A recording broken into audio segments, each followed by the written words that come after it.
अस्सलाम वालेकुम दोस्तों, मेरा नाम है लियो मेरे साथ हमेशा की तरह जुड़े दाऊद और आप देख रहे हैं इस वक्त cricket lover Ali show cricket show देखना है। दोस्तों आप लोग से बात करने जा रहे हैं, बात करेंगे आज आपके साथ टॉप क्रिकेट न्यूज का सेगमेंट आप लोग से शेयर करेंगे।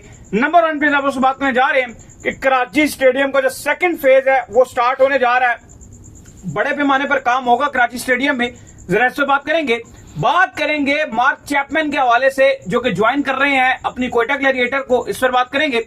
हसन अली के हवाले से बात करेंगे कि कह रहे हैं मैं कप्तानी के लिए तैयार हूं। भाई जिससे पूछ रहे हैं अब ट्रेंड ही बन गया, सारे कह रहे थे मैं कप्तानी के लिए तैयार हूं, पहले टीम में वापसी करो भाई। वैसे बात करेंगे जेसन गिलेस्पी के हवाले से खबरें चल रही थी, उनके एजेंट ने जो पैसों की डिमांड की है, मतलब जेसन गिलेस्पी ने की है, पीसीबी ने रिफ्यूज कर दिया है। ये क्या कहानी है वो आपको बताएंगे। आगा वो क्यों ड्रॉप कर रही है इस्लामाबाद यूनाइटेड, इस पर बात करेंगे।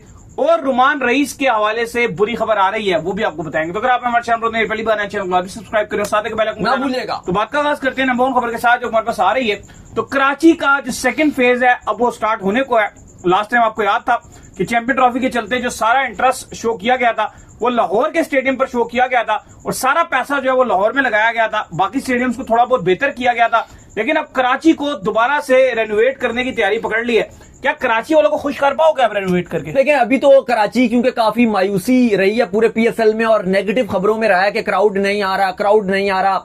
कमेंटेटर्स भी लगातार ये बोलते रहे हैं कि लोकल्स को आना चाहिए और थोड़ा उस हवाले से अगर आप देखो तो क्राउड पॉइंट ऑफ व्यू से कराची नेगेटिव खबरों में ही रहा है। लेकिन अब बड़ी खबर यह आ रही है कि कल जो मैच खेला गया कराची किंग्स और पेशावर ज़ल्मी का, वो आखिरी मैच था कराची में और अब कराची से पीएसएल टोटली खत्म हो चुकी है और अगले हफ्ते से पीसीबी ने ऑफिशियली तौर पे अपडेट दे दिया है कि नेक्स्ट वीक से कराची में काम करना शुरू हो जाएगा। इवन दो पीएसएल चलती रहेगी लाहौर में, मुल्तान में और फिर बाद में पिंडी में भी अभी मैच रहते हैं कुछ, वो भी होंगे, लेकिन कराची में अगले हफ्ते से काम शुरू हो जाएगा और बड़े पैमाने पे काम किया जाएगा। बड़ी अपडेट्स है कराची वालों के लिए क्योंकि अक्सर वो शिकायत करते हैं कि व्यू इतना अच्छा नहीं था। इवन चैंपियंस ट्रॉफी के हवाले से कुछ कंस्ट्रक्शन की गई, लेकिन फिर भी मैं और अली क्योंकि कराची स्टेडियम में गए भी थे, वहां पे हमने मैचेस भी 2 कवर किए थे, लेकिन हमने ये चीज देखी कि उसके प्रैक्टिस सेशंस भी कवर किए थे, लेकिन हमने फिर भी ये चीज देखी कि जो व्यू है कराची स्टेडियम से वो बहुत बेकार है। इवन जो हमारा मीडिया बॉक्स होता है उसका व्यू भी इतना ही होता है कि वो भी आपको आधा ही नजर आता है, वहां से भी पूरा मैच आप वहां से भी नहीं देख सकते। यानी कि आपको अगर बैट्समैन ने छक्का छुक्का मारा है कहीं लेग साइड में या लॉग ऑन वगैरह साइड में, डिफरेंट साइड्स में, तो वो आपको नजर नहीं आता, ना आपको समझ आता कि किधर बॉल गई और किधर से आई। वो बस आप पिच ही देख सकते हो कि कहां शॉट जा रहा है। आधे से आपको अंदाजा करना पड़ता है कि कैच हुआ होगा कि नहीं हुआ होगा। अगर बाउंड्री पे कैच हुआ है वो आप नहीं डिटेक्ट कर सकते। लेकिन अब बड़ी खबर यह है कि जो रूफ है वो भी हटाया जा रहा है।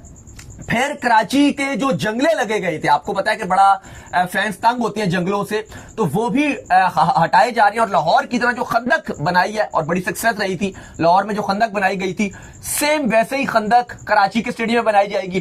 फिर जो इंक्लोयर्स हैं वो पूरे के पूरे तब्दील किए जाएंगे और कहा जा रहा है कि 2 अरब से भी ज्यादा पैसा लगाया जाएगा, बड़े पैमाने में काम किया जाएगा और सेम एज इट इज जैसा लाहौर का कद्दाफी स्टेडियम एक ब्यूटीफुल स्टेडियम है, व्यू भी बड़ा अच्छा नजर आ रहा है, तो पूरा कराची का स्टेडियम चेंज किया जा रहा है और बड़ा पैसा लगाया जाएगा, रेनोवेशन बड़ी की जाएगी।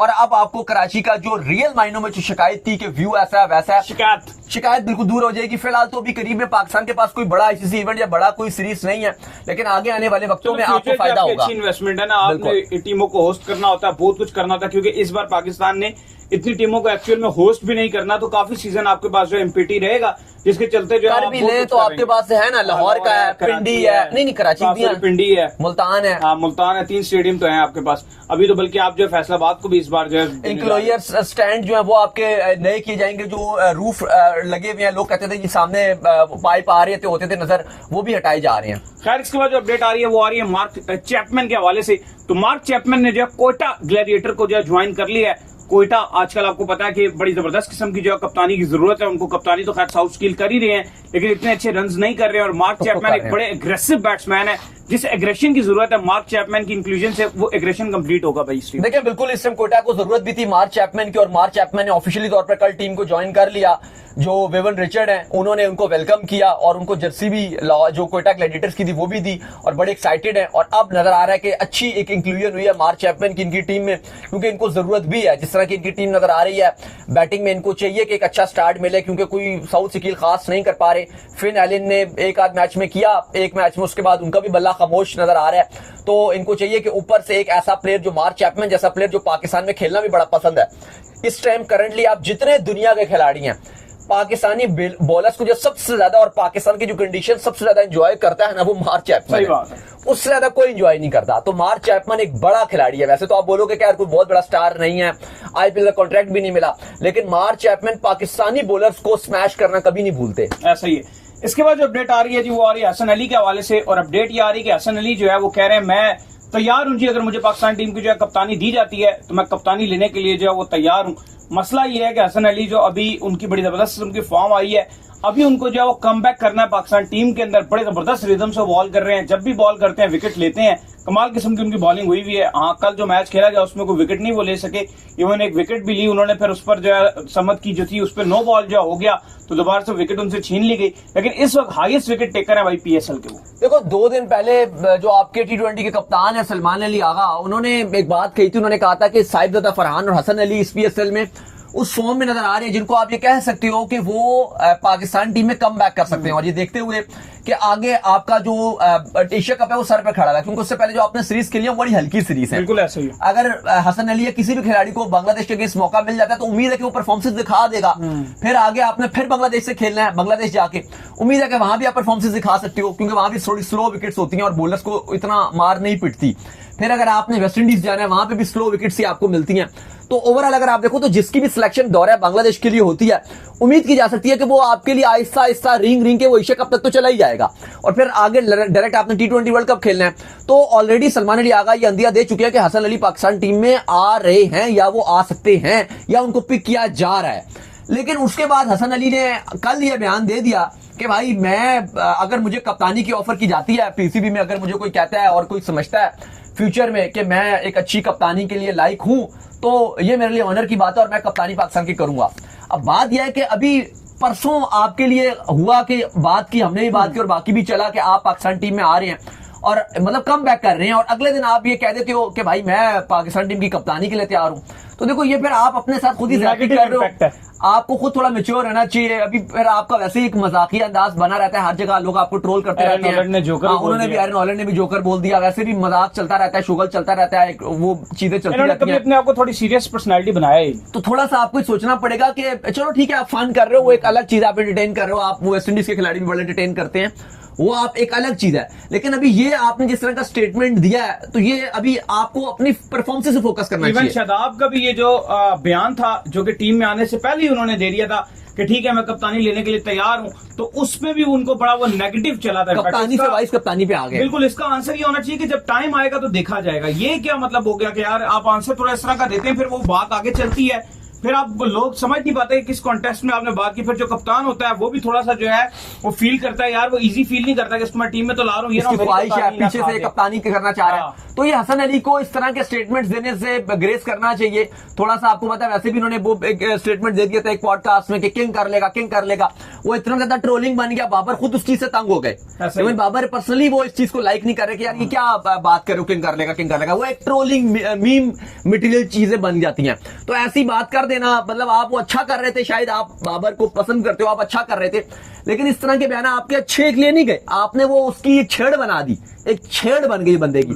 तो थोड़ा सा आपको इस चीज का ख्याल रखना चाहिए। बाकी हसन अली ने और भी बातें की, वो काफी उन्होंने अच्छी बातें भी की। उन्होंने कहा कि जो बाहर के खिलाड़ियों की फिटनेस बड़ी अच्छी होती है, हम लोग देसी लोग हैं, पराठे शराठे खाते हैं, तो हमारी इतनी डाइट अच्छी नहीं है, लेकिन मेरी जो वाइफ है वो आजकल बड़ा इस पर एजुकेट कर रही है मुझे, और काफी हम इस पर रिसर्च करते हैं, और मैं अपनी डाइट पे बड़ा ध्यान रख रहा हूँ, फिटनेस पे मैं काफी काम कर रहा हूँ। मेरी बॉलिंग में जो फ्लॉस थे पिछले सालों में, पिछले 6 महीने में मैंने बहुत ज्यादा उसके ऊपर काम किया, और मैं अब इंप्रूव करने की लगातार कोशिश कर रहा हूं, अपनी फिटनेस के ऊपर काम कर रहा हूं। और भी उन्होंने कहा कि मैं चाह रहा हूं कि पाकिस्तान टीम में मुझे मौका मिले और मैं पाकिस्तान टीम को मैचेस भी जितवाऊं और अच्छी परफॉर्मेंस अपनी लीग में भी दूं और फिर आगे जाके पाकिस्तान के लिए भी दूं। खैर, इसके बाद जो अपडेट आ रही है वो आ रही है जेसन गिलेस्पी के हवाले से। तो जेसन गिलेस्पी के जो एजेंट है उन्होंने पाकिस्तान के एचआर को ईमेल किया कि भाई मेरा जो जेसन गिलेस्पी साहब है, इनके 4 महीने के जो ड्यू हैं उनको जो है वो क्लियर कर दिया जाए। जिसके ऊपर जो है पीसीबी ने जो है इस जो इनकी तरफ से ईमेल आया था इसको रिजेक्ट कर दिया और उनको बताया कि भाईजान ये जो आपके 4 महीने के ड्यू बनते हैं, हमारा आपसे कॉन्ट्रैक्ट ऐसे हुआ था कि अगर हम आपको रिमूव करते हैं तो हम आपको पैसे देंगे, और अगर आप हमें जो है बिना बताए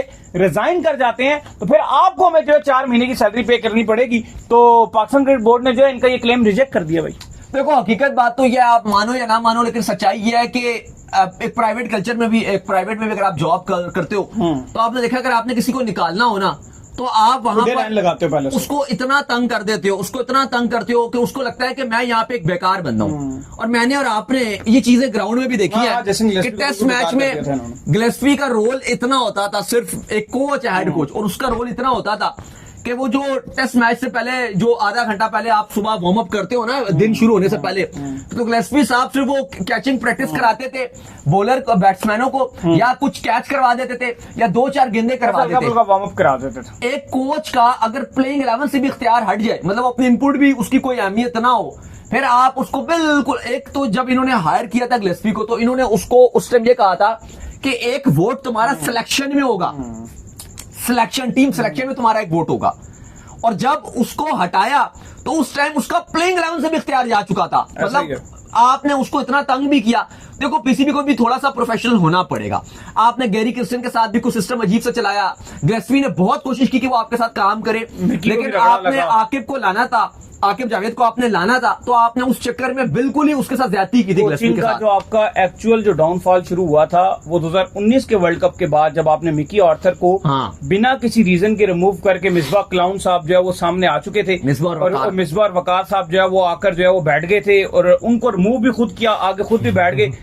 तब से आपका कोचिंग स्टाफ का बड़ा गलत होना शुरू हुआ और अब तक आपके कोचिंग स्टाफ में कुछ समझ ही नहीं आता कि हो क्या। हर कभी 6 महीने बाद चेंज होता है, कभी 2 महीने में चेंज होता है, कभी 3 महीने में चेंज होता है, तो उसके बाद आपको डील भी नहीं करना आ रहा होता। अभी गिलेस्पी भी अगर आप देखो बड़े प्रोफेशनली कोच को प्राइवेटाइजेशन की तरह जो है उसको चला रहे हैं कि जैसे ये कोई प्राइवेट कंपनी है और आप उसके ऑनर हैं और जैसे ही कोई बुरा परफॉर्म करता है आप उसको निकाल देते हैं। ये चीजें थोड़ी उसमें आपको लानी पड़ती है, बाकी चीजें करनी पड़ती है, लेकिन एक कोचिंग एक ऐसा शोबा है कि जिसपे आपको ये बड़े बड़े लोग बोल रहे हैं, सिर्फ मैं बात नहीं कर रहा, बड़े बड़े अगर आप लोगों से पूछो जो क्रिकेटर रहे हैं या जो बड़े बड़े आप कह लो कामयाब रहे हैं, अगर आप उनसे पूछो, जो एनालिस्ट रहे हैं उनसे भी अगर आप पूछो, तो वो यही बात करते हैं कि क्रिकेट में आपको कम से कम 3 साल का कॉन्ट्रैक्ट एक कोच को देना चाहिए, चाहे वो बुरा कर रहा है या अच्छा कर रहा है, क्योंकि कोचिंग एक थोड़ा लॉन्ग टर्म है। ऐसा नहीं है कि आज आप सिखाओगे तो वो बड़ा कुछ तीर मार लेगा, कोचिंग एक लॉन्ग टर्म है। तो मिकी आर्थर पे आपने लॉन्ग टर्म इन्वेस्ट किया ना, तो देखो आपको नतीजे भी दिए। 18 उनके पास था, 19 उनके पास था, 19 में आपकी तगड़ी टीम सेमीफाइनल खेलकर आपकी टीम ना खेल सकी क्योंकि वो रन रेट का थोड़ा सा फर्क था,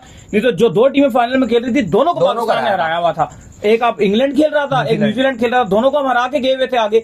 लेकिन जिस तरीके से मिकी आर्थर को रिमूव किया गया उसके बाद पाकिस्तान का कोई मामला सीधे नहीं हो सके। तो आपको थोड़ा सा ये ख्याल रखना पड़ेगा। बाकी पीसीबी ये कह रहा है कि 4 महीने पहले आपको बताना चाहिए था, लेकिन आपने पहले छोड़ दिया। तो आप खुद भी तो देखो ना कि आपने उसके लिए हालात कैसे बना दिए थे। वो तो आपने उसको जबरदस्ती निकालना था, आप खुद चाहते थे कि छोड़ के चला जाए। आप आकिब जावेद के साथ कोचिंग कर रहे थे, आप खुद ही नहीं चाहते थे कि गिलेस्पी कोचिंग करे। तो ये गलत बात है। अगर उसके कुछ वाजिबात रहते हैं तो आपको अदा करने चाहिए, क्योंकि आगे भी फ्यूचर में अगर आप किसी फॉरेन कोच को लगाना चाहते हो तो ना इंटरनेशनली मार्केट में आप अपनी नेगेटिव खबरें मत फैलाओ कि लोग कहेंगे जी इसके साथ, इदारे के साथ तो काम ही नहीं करना हमने, फिर ये चीजें चलना शुरू हो जाती हैं और अल्टीमेट ये पर पाकिस्तान क्रिकेट को हर्ट करती है, क्योंकि फिर दुनिया भर में ये नेगेटिव खबरें छपती हैं। अच्छा, इसके बाद जो अपडेट आ रही है वो आ रही है कि आगा, आपको पता है कि आगा जो है वो ड्रॉप हुए हैं इस्लामाबाद यूनाइटेड से, तो क्या रीजन है भाई, क्या इंजरी होगी उनको? देखिए काफी लोग लगातार सवाल पूछ रहे हैं कि सलमान अली आगा इस्लामाबाद यूनाइटेड से ड्रॉप हो गए हैं। वो पाकिस्तान के T20 के कप्तान हैं और उनको इस्लामाबाद यूनाइटेड ने ड्रॉप कर दिया। तो इस्लामाबाद यूनाइटेड के जो कैंप से खबर आ रही है उनका कहना यह है कि हमने उनको ड्रॉप नहीं किया, बल्कि वो इसलिए टीम के साथ अवेलेबल नहीं है, मैच उन्होंने नहीं खेला उनकी, क्योंकि टांग पे जो है वो खिंचाव पड़ा हुआ है, जिसकी वजह से वो मैच नहीं खेल सके। लेकिन उम्मीद है कि वो जल्दी प्लेइंग 11 में आ जाएंगे जब फिट हो जाएंगे, क्योंकि ऑलरेडी सलमान अली आगा टीम में ऐसा कैप्टन नहीं खेल रहे हैं, लेकिन वो पाकिस्तान के कप्तान हैं। तो वैसे ही एक हाईलाइट होता है ये इशू कि वो शादाब के अंडर खेल रहे हैं और पाकिस्तान टीम में शादाब उनके अंडर खेल रहा है। जैसे सेम लाइक अगर आप देखो तो बाबर आजम पाकिस्तान टीम के कप्तान थे और जो कराची किंग्स थी वहां पर वो इमाद वसीम के अंडर खेलते थे। तो काफी ज्यादा चीजें, कंट्रोवर्शियल चीजें जो है वो होती थी, चल रही होती थी। तो अभी भी ये बात होती है कि सलमान अली आगा पाकिस्तान के कप्तान बन गए हैं, पीसीबी ने उन्हें बना दिया, लेकिन पीएसएल में वो कप्तानी नहीं करते। लेकिन अब वो ड्रॉप हो गए तो ये एक ज्यादा बड़ी खबर थी कि वो ड्रॉप कैसे हो गए। तो अब इस्लामाबाद ने अपडेट दिया है कि उनकी टांग में खिंचाव है, तो नेक्स्ट मैचेस में जब वो फिट हो जाएंगे तो वो ज्वाइन कर लेंगे टीम। इसके बाद जो अपडेट आ रही है वो आ रही है रुमान रईस के हवाले से, और अपडेट ये आ रही है कि रुमान रईस जो है उनकी सिस्टर की जो है वो डेथ हो गई है, और जिसके चलते जो है वो रुमान रईस जो है वो इस्लामाबाद यूनाइटेड को भी छोड़ गए हैं और इस वक्त जो कराची में मौजूद हैं, जिसका नमाज जनाजा के हवाले से भी उन्होंने बताया तो हमारी जो नेक तमन्नाएं हैं, नेक जो ख्वाहिशात हैं, वो इनकी फैमिली के साथ हैं भाई हमारी। देखिए बिल्कुल रुमान रईस की जो है वो सिस्टर है, उनका नाम, जिनका नाम मदिया था, उनकी डेथ हो गई है बराबर की शरीक। बिल्कुल। तो इसलिए इस्लामाबाद यूनाइटेड को भी अब वो छोड़ के चले गए। उन्होंने कहा कि वो एक हफ्ते तक दोबारा टीम को ज्वाइन करेंगे। बॉलिंग कंसल्टेंट के रोल अदा कर रहे हैं, तो उम्मीद करते हैं कि उनकी फैमिली को अल्लाह ताला सब्र जमील अता फरमाए। तो उम्मीद करते हैं आज हमारे शो आपका आएगा पसंद। आपसे वीडियो को लाइक कीजिए, हमारे चैनल को सब्सक्राइब कीजिए, साथ में बेल आइकन बजाइए, एक और काम कर लीजिए और वो ये कर लीजिए, इंस्टाग्राम पर जाएंगे, इंस्टाग्राम पे मुझे फॉलो कर लीजिए, वहां पे मैं मौजूद हूँ दाऊद क्रिकेट के नेम से। अगर आपको कोई सवाल हो तो भेजिएगा, उनको भी फॉलो कीजिए। मुझे फॉलो कीजिए, मौजूद ऑफिशियल के नाम से लिंक डिस्क्रिप्शन में मौजूद है, जाइए फॉलो कीजिए। अल्लाह हाफिज़, बाय बाय। ख्याल रखिए।